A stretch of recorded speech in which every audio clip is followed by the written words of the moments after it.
I had started at Frank's Pizza when I started at ESU, but then after graduating, I was like, what am I gonna do? Because I knew I didn't want to be a server for the rest of my life. I had applied to YMI, and after applying, it didn't work out the first time, but then after a while, Jimmy reached out to me and he was like, I have this position for a receptionist if you like to join the team.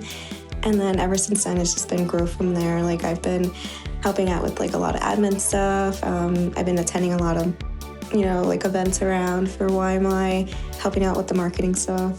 So I actually went to BMCC after I graduated from Stroudsburg High School. So I went to BMCC because my family all lived in New York. I was actually doing early childhood education at BMCC. So when I transferred over here, I was like, I'm not sure if I really wanted to be a teacher. I knew I wanted to do something more of like entrepreneurship onto myself, like eventually being in the business world.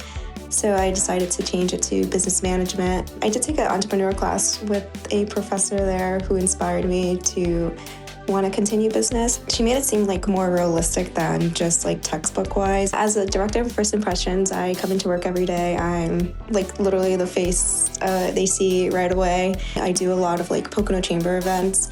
So it was always like people getting to know me around. It was like, oh, I know Modesty from Pocono Chamber. We saw her at an event and we stuff like that. So Jimmy really enjoyed hearing the stories about that. And he does like podcasts for insureds or, local businesses to, get their name out there and, talk about themselves. And he really just thought it would be a good idea for me to join the podcast with him, because it was familiar faces we were seeing both together.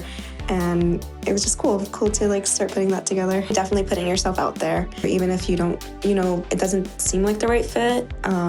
Just testing it and talking to people who are in the business that you'd want to be in, learning from them and taking their advice. I think all those things definitely have a play in, starting a business or doing what you'd want to do.